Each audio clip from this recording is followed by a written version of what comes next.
I am lecturer in Sri Krishnath Academy Degree College. Today's my topic is measurement.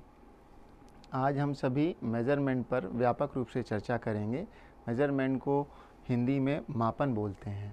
तो जैसा कि हम सभी जानते हैं कि मापन जो है वो आदिकाल से चला आ रहा है और अभी भी हम उसका सहयोग ले रहे हैं और आगे भी उसका सहयोग लेते रहेंगे। उसके बिना जीवन सामान्यतः जीना बहुत ही मुश्किल होगा।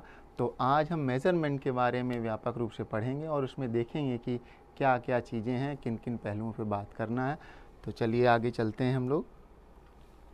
इसके अंतर्गत जो मेन पॉइंट्स हैं जिसमें हमें आज डिस्कशन करना है, जिन बिंदुओं पे हमें चर्चा करना है, उसमें पहला बिंदु है कि मेज़रमेंट का कॉन्सेप्ट ऑफ मेज़रमेंट, कि मापन का संप्रत्यय क्या है, उसका मूल रूप से क्या मतलब है, उसके बारे में हम सभी चर्चा करेंगे। दूसरा है कैरेक्टरिस्टिक्स ऑफ मेज़रमेंट, मापन मतलब मेज़रमेंट की कैरेक्टरिस्टिक्स क्या हैं, मापन की क्या विशेषताएं हैं, उन विशेषताओं पर हम सभी व्यापक रूप से चर्चा करेंगे। तीसरा है इम्पॉर्टेंस, इसके महत्व के बारे में पता करेंगे कि इसका क्या महत्व है हमारे जीवन में और शिक्षा जगत में इसका क्या महत्व है, इन पर हम व्यापक रूप से चर्चा करेंगे। फिर इसके बाद में स्केल्स ऑफ मेज़रमेंट, ये मापन का स्तर है। मापन के स्तर जो हैं वो 4 प्रकार के होते हैं। तो आगे के प्रकरण में हम इस पर व्यापक रूप से चर्चा करेंगे वो कौन कौन से 4 प्रकार हैं मापन के। चलिए आगे बढ़ते हैं। इसमें दिया हुआ कि measurement defined as the process of assigning a score that represents the degree of which some traits. तो इसमें बताया ये गया है कि मुख्य रूप से मापन क्या है कि एक स्कोर प्रोवाइड करना है ना, एक अंक प्रदान करने की प्रक्रिया है। और लास्ट में दिया भी गया है कि measurement means quantitative description of data. तो मात्रात्मक जो मूल्यांकन एक तरह से मापन होता है वो मात्रात्मक होता है, क्वांटिटेटिव नहीं होता, ये क्वांटिटेटिव ही होता है, क्वालिटेटिव नहीं होता है। तो मुख्य रूप से जो क्वांटिटी बेस मात्रा बेस होते हैं उसको हम मापन कहते हैं। चलिए आगे बढ़ते हैं। ये डायग्राम आप देख रहे हैं, इसमें कई सारी चीज़ें हमें दिख रही हैं कि ये वॉच जैसा है और भी बहुत सारी चीज़ें। तो हम एक थोड़ी सी कॉन्सेप्ट पर इसके चर्चा और व्यापक रूप से करते हैं कि हम अपनी पूरी दिनचर्या में पूरे दिन भर में कई बार मापन का प्रयोग जाने अनजाने करते हैं। जैसे कि हम सभी से पूछा जाता है कि टाइम कितना हो रहा है, तो हम बता कर देखते हैं और बताते हैं। इसके बाद हम लोग बिजली का बिल जमा करने जाते हैं, तो ऐसे ही जमा करने नहीं चले जाते हैं। हमारे घर में यूनिट होता है कि इतने यूनिट हमको बिल पे करना है। तो यूनिट क्या है, वो इकाई है ना। इलेक्ट्रिसिटी की इकाई क्या है, यूनिट है। तो उसी के हिसाब से हमें लखनऊ से कानपुर जाना, तो हम मान के चलते हैं कि 1.5 घंटे में पहुंच जाएंगे। कैसे, हमने उतना डिस्टेंस बताया कि इतनी स्पीड से या जो हम इतना डिस्टेंस कवर करेंगे तो हम इतने समय में पहुंच जाएंगे, है ना। दूध वाला जो है दूध देने आता है, तो क्या ऐसे ही हमारी बाल्टी में डाल देता है? नहीं, हम उससे कहते हैं कि 1.5 लीटर दूध दो, 2 लीटर दूध दो या 3 लीटर दूध दो, तो वो मेज़र करके माप करके लीटर से हमको दूध देता है। इसी तरीके से हम फल विक्रेता या सब्जी या मार्केट में जाते हैं लेने, तो वो हमें कोई भी चीज़ हम मांगते हैं तो वो माप कर देता है। 2 किलो टमाटर दो, 2 किलो आलू दो, 1 लीटर तेल दो, ये सारी चीज़ें क्या हैं, ये मापन है ना।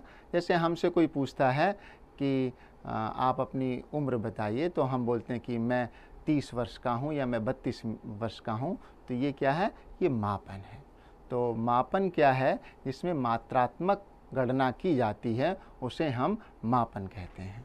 चलिए आगे बढ़ते हैं।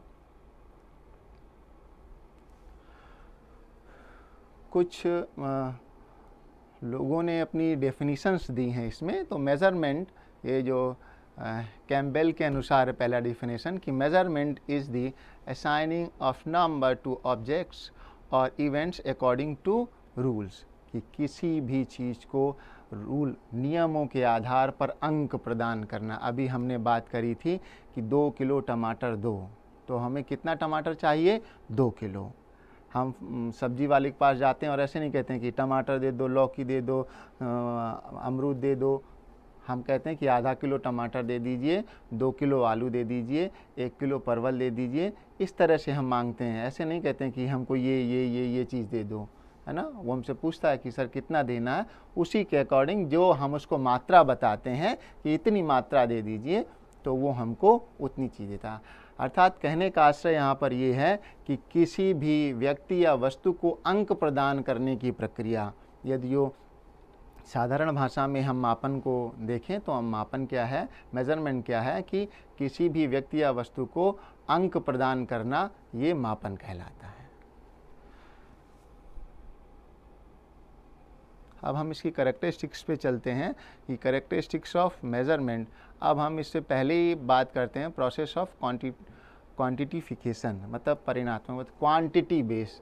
पहली विशेषता इसकी यही है कि क्वांटिटी, मापन क्या है, वो क्वांटिटी पर आधारित है, मात्रा पर, कि कोई भी चीज़ हम ऐसे, जैसे कि पहले के समय में हम जो देखें, पहले के समय का एग्जाम्पल दें कि पहले के समय हमारी घर की स्त्रियां क्या करती थीं, जैसे उनके यहाँ आटा ख़त्म हो गया तो एक पात्र लेकर के गई कि बहन हमको थोड़ा सा आटा दे दीजिए, तो बगल वाली ने उसको उतना भर के दे दिया, और फिर दूसरे तीसरे दिन जब उनके यहाँ वो आ गया तो वो वापस कराई उसी को। तो जो वो पात्र था या जो भी भगोना था, जो भी जिस पात्र में लाई, उसका उतना ही उन्होंने वापस कर दिया। तो उस पात्र ने क्या किया, मापन का काम किया कि उतना लाई थी और उतना ही लेके चली गई। यहाँ पर एक चीज़ ये स्पष्ट होगी कि मापन जो है कुछ का मात्रक निर्धारित होता है और कुछ का मात्रक निर्धारित नहीं होता है। तो आम दिनचर्या में हम जिनका मात्रक, जिनकी यूनिट डिसाइड नहीं होती, उनका भी प्रयोग करते हैं। जैसे अभी मैंने एग्जांपल दिया कि एक पात्र में पड़ोस से वो आटा ले आई जा करके, तो उसका मात्रक निर्धारित नहीं है, लेकिन जितना वो लाई थी जिस पात्र में, उतना ही वो वापस कर आई। तो ये क्या हुआ, ये हुआ मापन। और मापन क्या बताया गया कि मात्रात्मक है ना, क्वांटिटी बेस है कि कितनी क्वांटिटी चाहिए। तो जैसा कि अभी बताया मैंने कि कोई भी चीज़ हम लेते हैं, कपड़ा लेने जाएंगे तो उससे कहेंगे भैया 2.5 मीटर शर्ट के लिए, मुझे 2.5 मीटर कपड़ा लगता है, 2.5 मीटर दे दीजिए। पैंट हमको 2 मीटर लगता है, 2 मीटर दे दीजिए। हम ऐसे नहीं कह देते हैं कि हमको कपड़ा दे दो पैंट शर्ट का, वो हमसे पूछता है कि कितना कपड़ा लगेगा आपको, है ना। तो वो चीज़ हम माप कर देता है हमको, ये क्या है, मापन। तो परिणात्मक मापन है ना। इसकी पहली विशेषता क्या है कि मापन जो है वो क्वांटिटी बेस्ड है ना। मापन क्या है, वो क्वांटिटी बेस्ड है। तो उसका हर चीज़ हम क्वांटिटी, मात्रा में लेते हैं। दूसरा पॉइंट है कि कॉम्प्लेक्सिटी, मतलब किसी भी व्यक्ति का हम पूर्ण रूप से मापन नहीं कर सकते हैं। जैसे कि हम किसी भी व्यक्ति का जो IQ टेस्ट करें, है ना, IQ टेस्ट किया हमने, तो आज हमने उसका IQ टेस्ट किया और कुछ समय बाद IQ टेस्ट करेंगे, या हम ये देखें कि कोई भी व्यक्ति है उसका हमने IQ किया, जैसे एक A व्यक्ति है, इसका IQ 100 है, और 2 विद्यार्थी B और C ऐसे जिनका IQ जो है 50-50 है। तो हम ये नहीं कह सकते हैं कि यदि जो ये दोनों विद्यार्थी खड़े हों और ये 100 IQ वाला व्यक्ति, इन दोनों का IQ एक जैसा है, तो हम इसमें तुलना नहीं कर सकते, कॉम्प्लेक्सिटी।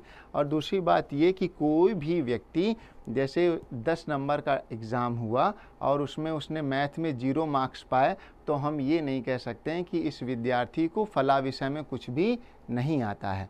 तो मापन जो है मुख्य रूप से काफ़ी कठिन है। इसका मापन किसी भी शैक्षिक जगत में मापन कर पाना काफ़ी कठिन होता है। नो डिफाइंड यूनिट्स, हमने अभी बताया आपको कि बहुत सारे ऐसे यूनिट्स हैं मापन के जो डिसाइड नहीं होते हैं, और कुछ डिसाइड हैं, जैसे किलोमीटर, लीटर, यूनिट। जैसे इलेक्ट्रिसिटी हम यूनिट में देते हैं, इस तरह से हम देखें कि इसका यूनिट, मापन के हर पहलू का यूनिट डिसाइड नहीं होता है।